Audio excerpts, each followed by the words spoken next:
When we are rejected, we feel hurt. When we feel hurt, two emotions are generated, either anger or sadness. Anger is a signal. It's a signal that something has gone wrong. Something within us, one of our beliefs, one of our morals, one of our values, something has gone wrong. Something has been violated, because that's exactly what anger does. It's like, wait a second, whoa, hold on, something happened. What if I make you feel it? Then you'll understand. But again, we have missed the point. They stopped trying to listen to you a long time ago. And so if you're recognizing all these signals, one or two or three or all of them or whatever, if you're recognizing them, then the first thing you gotta do is you've got to walk away. Walk away. Please, please, please walk away. Greetings, everybody. Welcome back to the FCS Prep Podcast. I'm your host, Dr. Keith Fairclough, and we are continuing on our journey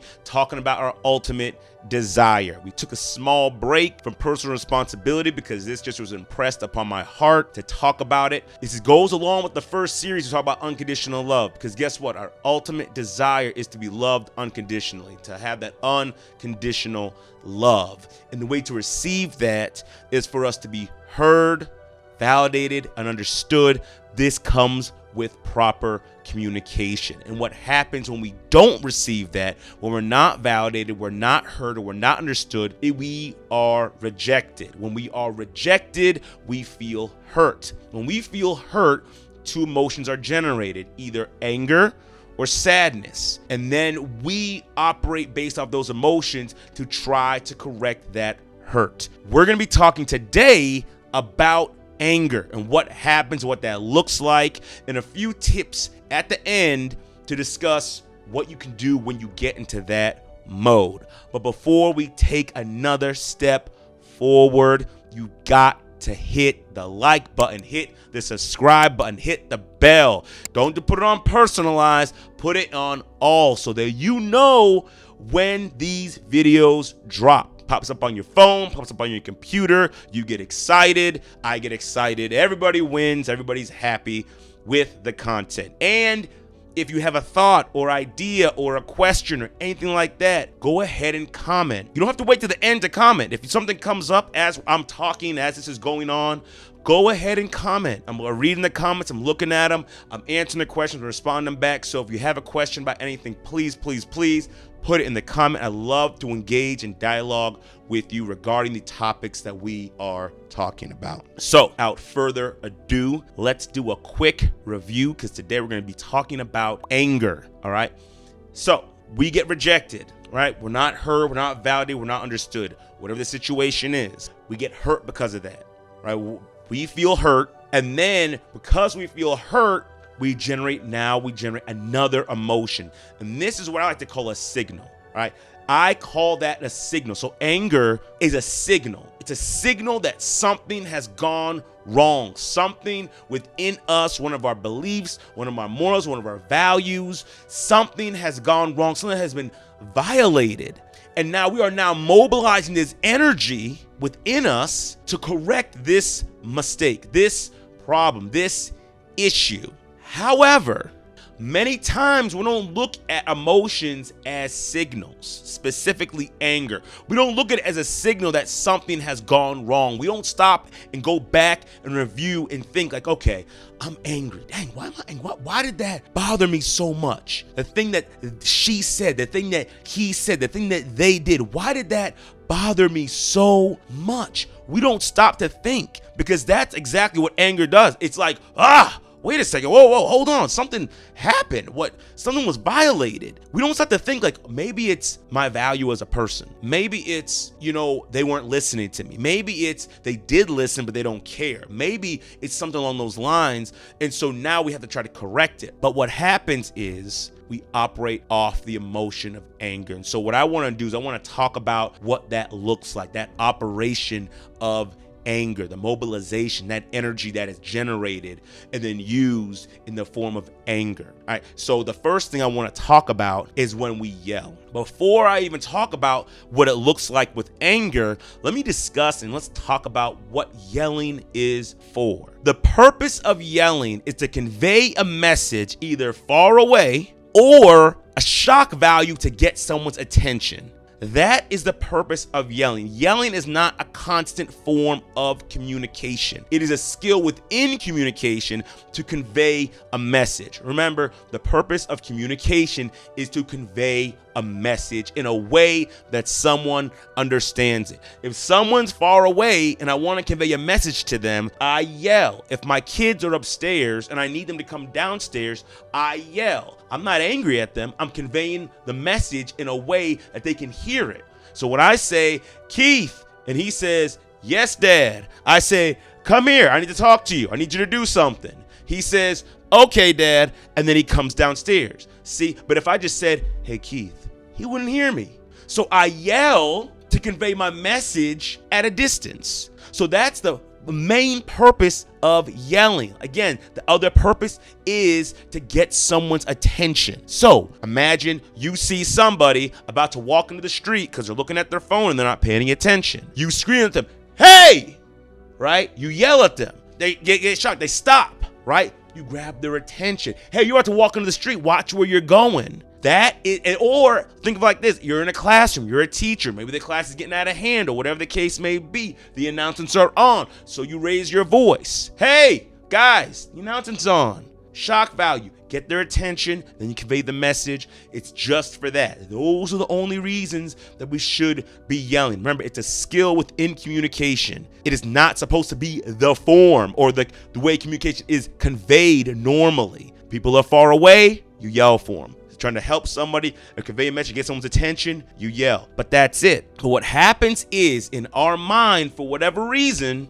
we think that yelling is automatically associated with a clear message, with clarifying a message. So then when the feeling and emotion of anger comes in, it's like, oh, something happened. Maybe you don't really understand. So if I now yell at you, you're going to get it. You're going to get it now that I'm raising my voice, although we're close. And let me tell you this right now. When you yell at somebody and you're close to them, the inverse actually happens. Your message actually gets actually lost. It doesn't become more clear. It actually becomes more unclear. Because what happens is that close proximity between you and the other person, there's no need for the yelling. So when you are yelling, it's taken as a form of aggression. I know some people might say, oh, that's just a communication style or whatnot. Generally speaking, if you're yelling at somebody about something, and especially if your tone starts to change as well, because that happens as well when we get to yelling out of anger, people take that as a form of aggression. If someone takes that as a form of aggression, your message then starts to get lost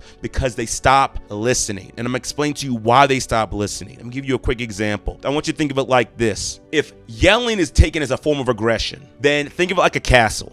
If a castle's under attack, if a base is under attack, you pull up the drawbridge, you pull up the bridges, you close the gates, you bunker everything down, you lock everything off. Why? So the attackers cannot get in. Now, those who are yelling, I'm not saying your goal is to attack. More often than not, it's not to attack.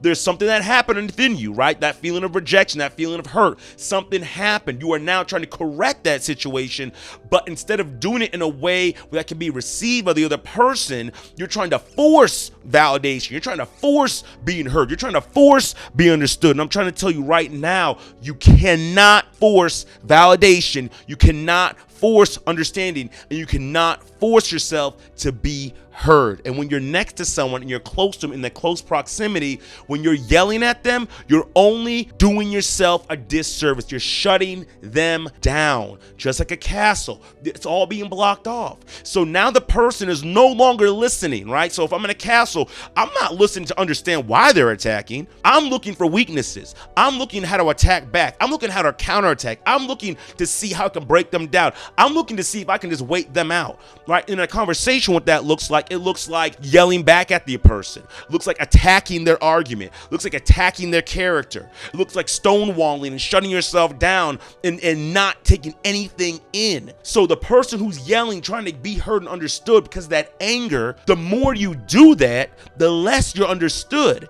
And here's the crazy part that happens, right? And so even moving along, this is the crazy part that happens. For whatever reason, again, in our mind, we think, the problem is I'm not yelling loud enough. Because see, if I now yell loud enough, if I attack them more, if I scream more, then they'll get it. So me screaming louder and getting louder and being more aggressive is really going to get my message across. And it just does not work that way, because then the person continues to wall themselves off and defend themselves. So then what happens next? There's an escalation protocol. Maybe this is not for everybody, but a lot of times what happens is an escalation protocol, and we go from yelling, because it's like, okay, I'm trying to communicate to you that you hurt me. I'm trying to communicate to you that you rejected me. I'm trying to communicate to you that I'm angry, and this is why I'm angry, but for whatever reason, you're not getting it. And I raised my voice and changed my tone, and you're still not getting it. And I took it to the next level, and you're still not getting it. Gotcha. I know what to do now. Now it's time to get physical.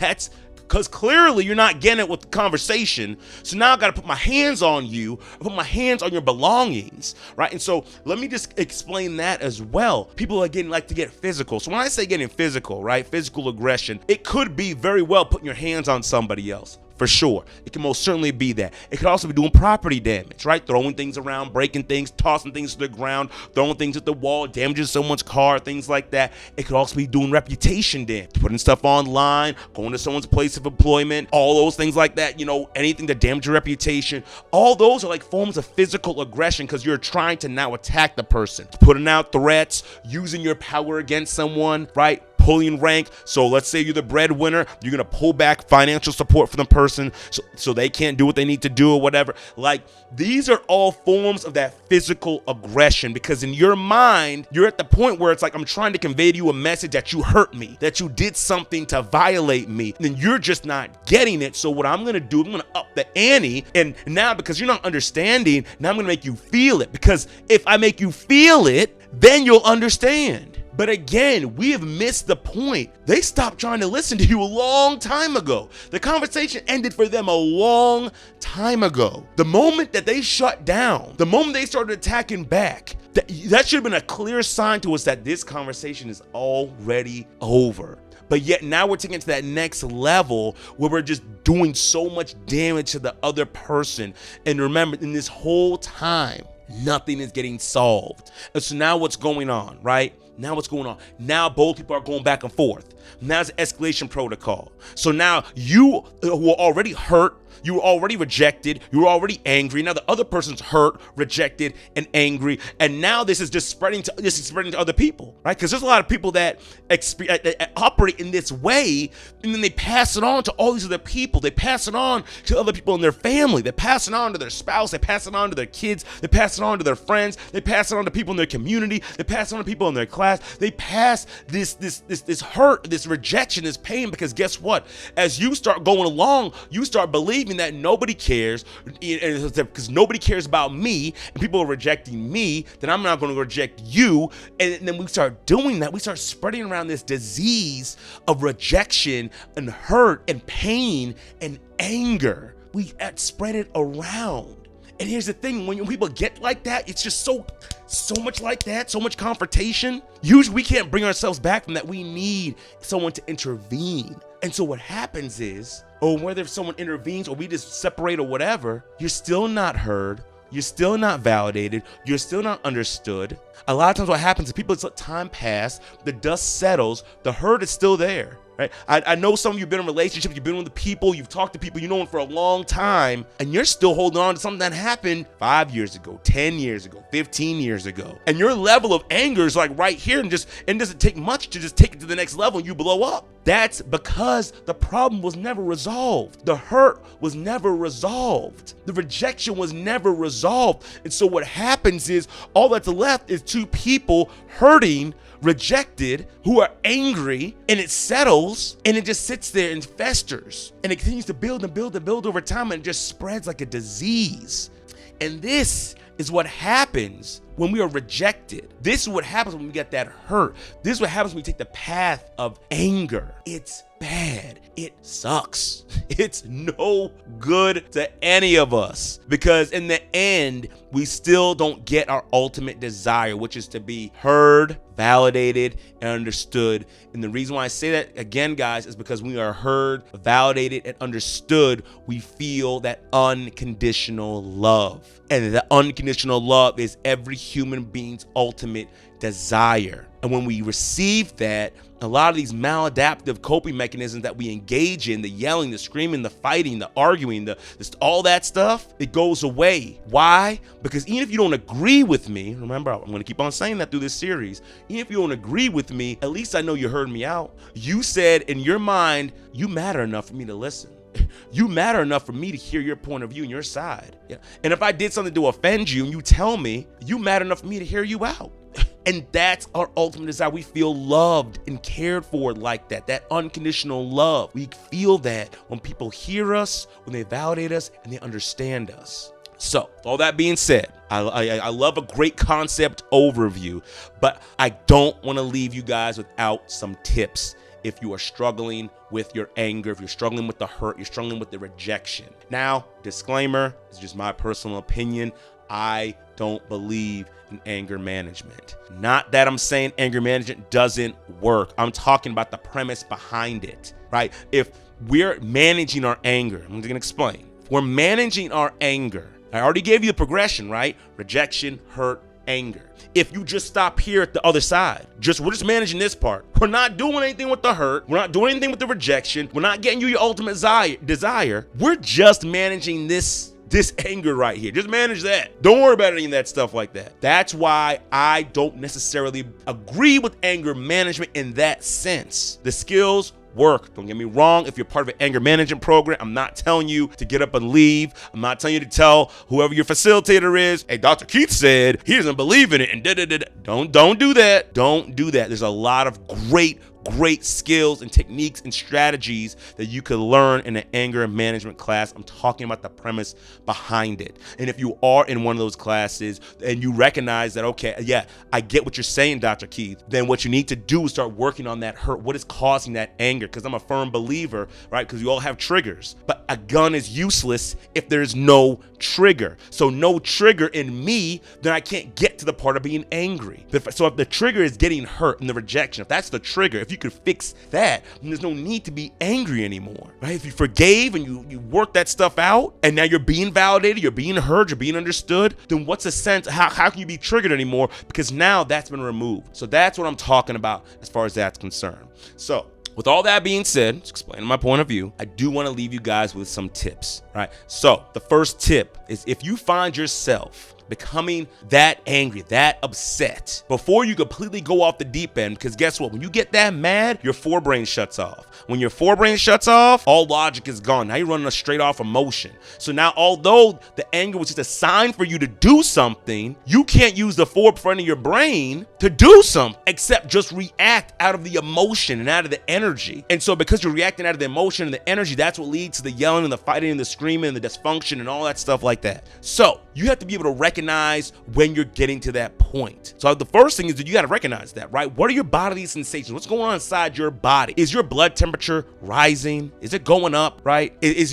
your blood pressure going up? You feel flushed? Is your heart rate going? Are you talking really fast? Like, what's going on inside you? Are you getting more tense? Or you're grinding your teeth? Are you flexing your fist and it's clenching your fist? Like, what is going on inside you that's giving you the signals that this is not going well? This is not, remember, these are all signs your brain is giving, your body is giving, your brain is giving. These are all signs that, okay, it's not going well. We got to do something. We got to do something. And so if you're recognizing all these signals, one or two or three or all of them or whatever, if you're recognizing them, then the first thing you got to do is you've got to walk away. Walk away. Please, please, please walk away. You can let them know, hey, listen, it's not working.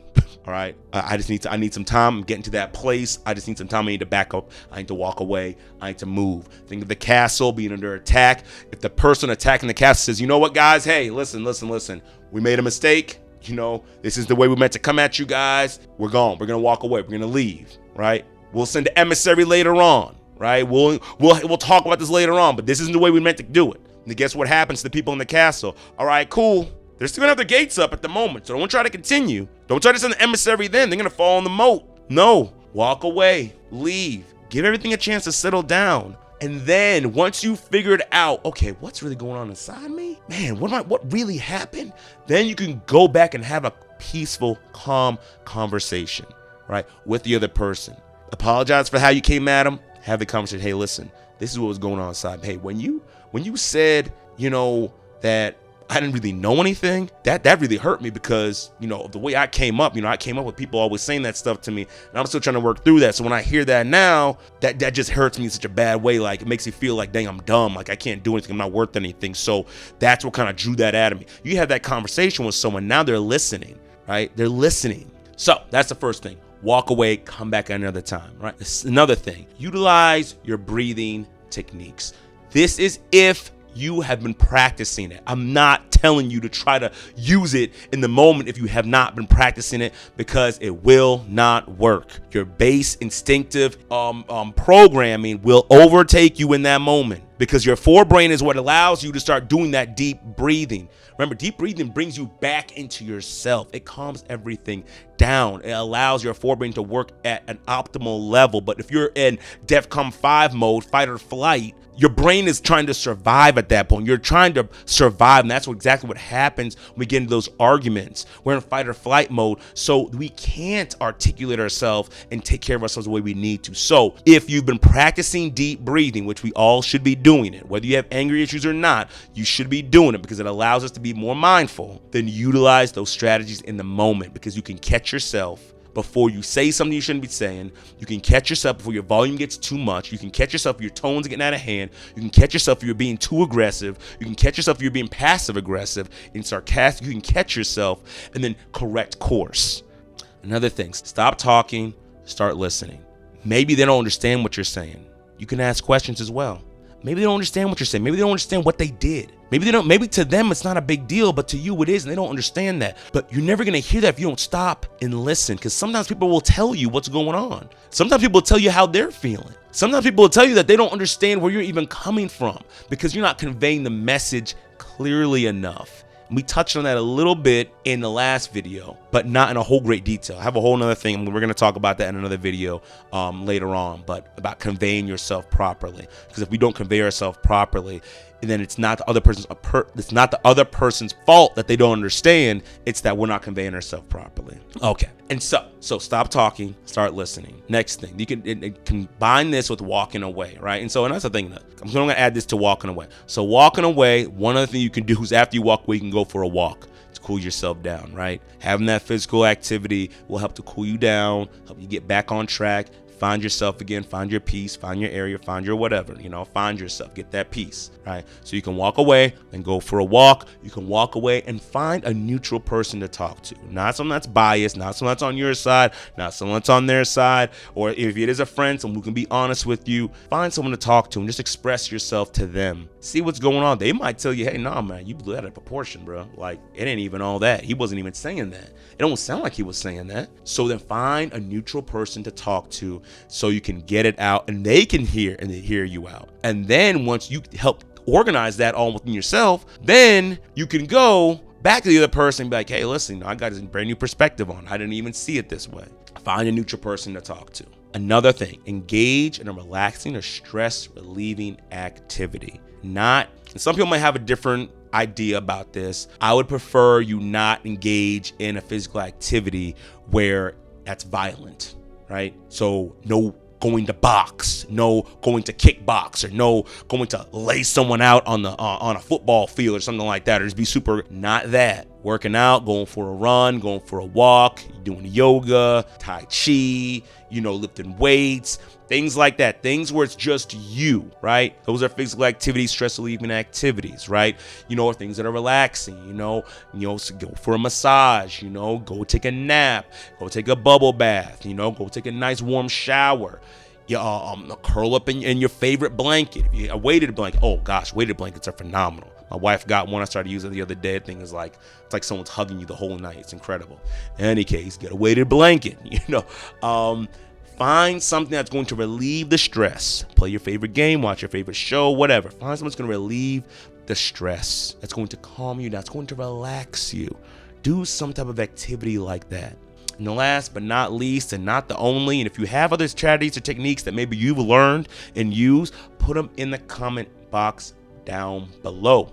because other people might be able to use them as well. But the last one on my list is journaling. Journal what happened, journal the experience, journal what you were feeling, what you were thinking. Get this stuff out on paper. It allows you to learn how to start articulating your thoughts and putting your thoughts together so you can communicate them appropriately to the other person, right? It's so you don't hold it in. You put it out on paper so you don't explode, so you can then look at it. Because honestly, you might journal and you might see, dang, I did take that out of proportion. Maybe they didn't really say it like that. I thought they did in the moment, but maybe they didn't really say it like that. So this is something that you can do. These are some strategies that you could do, right?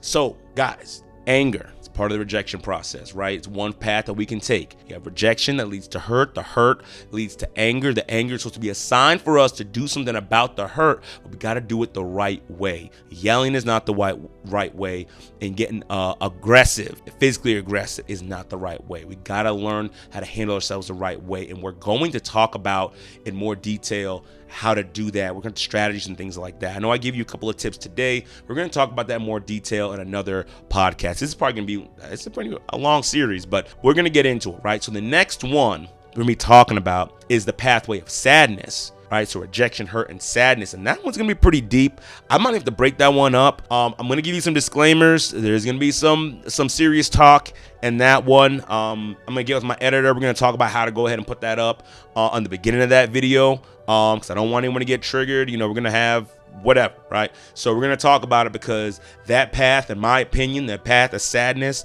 through rejection and hurt and is probably worse than the path of anger. I'll be honest. And in my opinion, it's worse. And we'll talk about that next time. But again, guys, if you haven't subscribed yet, go ahead and hit that subscribe button. If you haven't hit the notification bell, hit it, click all, click all, click all. Everyone that comes through, all the shorts that come through, all the videos that come through, hit all, so you can get all of that good, great, awesome content. All right, change your life, guys. Also, like it, share this with somebody. If you know someone who's struggling with anger, frustration, or whatnot, they're not being heard, validated, and understood, they need help, share this with them. Share the series with them so they can get the help they need, the help they deserve. All right, that's all I got for you guys. I love you. I will see you all soon. Have a great, awesome, and blessed day, and we'll see you guys in the future.